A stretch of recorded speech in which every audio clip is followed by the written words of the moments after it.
자, 오늘 분석에서는 우리가 다 같이 탐정이 되어서요. 한국 주식시장의 아주 이상한 미스터리를 한번 파헤쳐 보려고 합니다. 회사의 기본적인 체력, 이 펀더멘털은 완전히 무너지고 있는데 주가는 하늘 높은 줄 모르고 치솟는 정말 수수께끼 같은 테마주에 대한 이야기입니다. 바로 이겁니다. 이 회사의 역설이. 한번 보세요.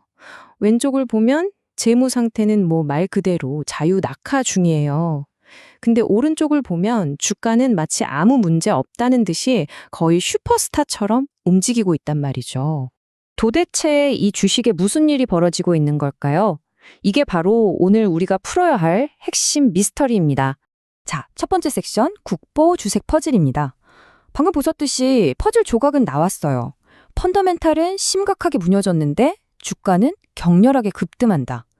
이 두 가지가 어떻게 할 회사 안에서 같이 일어날 수 있을까요? 그럼 두 번째 섹션으로 넘어가 보죠. 우크라이나 기대감 열차입니다. 시장은 이 명백한 모순을 대체 어떻게 설명하고 있을까요?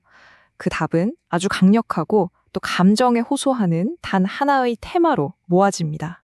시장이 지목한 유력한 용의자는 바로 우크라이나 재건이라는 테마입니다. 국보가 과거의 물류회사였다. 딱 이 이력 하나 때문에 관련 주식들 사이에서 소위 대장주, 그러니까 이 테마를 이끄는 대표 주식처럼 여겨져 온 거죠. 이제 세 번째 섹션, 내부를 한번 깊숙이 들여다보겠습니다. 아시겠지만 뛰어난 탐정은 겉으로 드러난 용의자를 그대로 믿지 않죠. 자, 이제 회사의 장부부터 시작해서 객관적인 증거들을 하나씩 파헤쳐 보겠습니다. 이 그래프가 정말 많은 걸 말해줍니다. 매출이 그냥 좀 줄어든 수준이 아니에요. 이건 말 그대로 절벽에서 뚝 떨어진 겁니다. 불과 몇 년 만에 매출이 반토막 이상이 나버렸어요. 이건 그냥 잠깐 어렵다는 수준이 아니라 회사 자체가 무너지고 있다는 신호죠. 그리고 무려 12년입니다. 주력 사업에서 12년 연속으로 돈을 잃고 있다는 거예요. 이건 일시적인 부진이 아니라 그냥 만성질환 상태라고 봐야죠. 사실 재무 보고서에서도 이런 회사를 딱 집어서 부르는 용어가 있습니다. 바로 좀비 기업이죠. 말 그대로 숨은 붙어 있는데 이게 살아있는 거라고 보기는 좀 어려운 그런 상태인 겁니다. 회사가 재무적으로 이렇게나 취약한데 그럼 주주 구성은 괜찮을까요? 회사의 기반이라고 할 수 있는 지배구조를 살펴보면요. 오버행이라는 또 다른 아주 큰 위험이 숨어 있습니다. 이 주주 구성을 한번 보세요. 상상인 저축은행이 들고 있는 저 13.53% 지분이 눈에 딱 띄죠. 왜 이게 중요하냐고요? 이들은 회사의 성장을 보고 길게 투자한 사람들이 아니에요. 돈을 돌려받아야 하는 채권자 입장이기 때문입니다. 이 주식들은 사실상 갚지 못한 대출금의 담보물인 셈이에요. 다시 말해서 은행의 최우선 순위는 회사의 성장이 아니라 자기들 돈, 즉 원금을 회수하는 겁니다. 주가가 조금이라도 오르면 언제든 시장에 던져질 수 있는 말 그대로 시한폭탄 같은 물량인 거죠. 그래서 이게 어떤 악순환을 만드냐면요. 자, 1단계 좋은 뉴스가 터져서 주가가 오릅니다. 2단계 은행은 이때다 하고 원금을 회수하려고 주식을 팔 준비를 하죠. 3단계 그 엄청난 물량이 시장에 쏟아져 나옵니다. 그럼 어떻게 될까요? 4단계 주가는 그 무게를 이기지 못하고 다시 곤두박질 치게 되는 거죠. 주가가 좀 오르려고만 하면 거대한 벽에 쾅 부딪히는 꼴입니다. 자, 네 번째 섹션입니다. 테마의 현실 점검. 지금까지 본 증거들은 하나같이 암울하죠.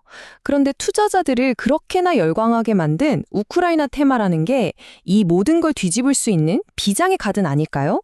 이제 그 테마의 실체를 한번 시험대에 올려보겠습니다. 같은 테마로 묶인 다른 회사들이랑 비교를 해보면 이 퍼즐이 아주 명확하게 풀립니다. 실제로 우크라이나에 건설 장비를 공급하거나 인프라 설계를 하는, 그러니까 진짜 사업 연관성이 있는 회사들은 주가가 오히려 잠잠해요. 그런데 정작 실질적인 관련이 제일 떨어지는 국보 주가만 저렇게 폭등을 한 거죠. 이게 뭘로 의미할까요? 네, 실체는 없고 오직 투기, 기대감만으로 주가가 움직였다는 가장 확실한 증거입니다. 이게 그냥 추측이 아닙니다. 결정적인 증거가 있어요. 실제로 다른 회사, 삼부토건의 법정 소송에서 이런 증언이 나왔습니다. 우크라이나 재건 MOU 그거 실질적인 사업 내용 하나도 없었고 그냥 주가 띄우려고 과대 홍보한 거다. 이 테마라는 게 어떻게 악용될 수 있는지를 아주 적나라하게 보여주는 사례죠.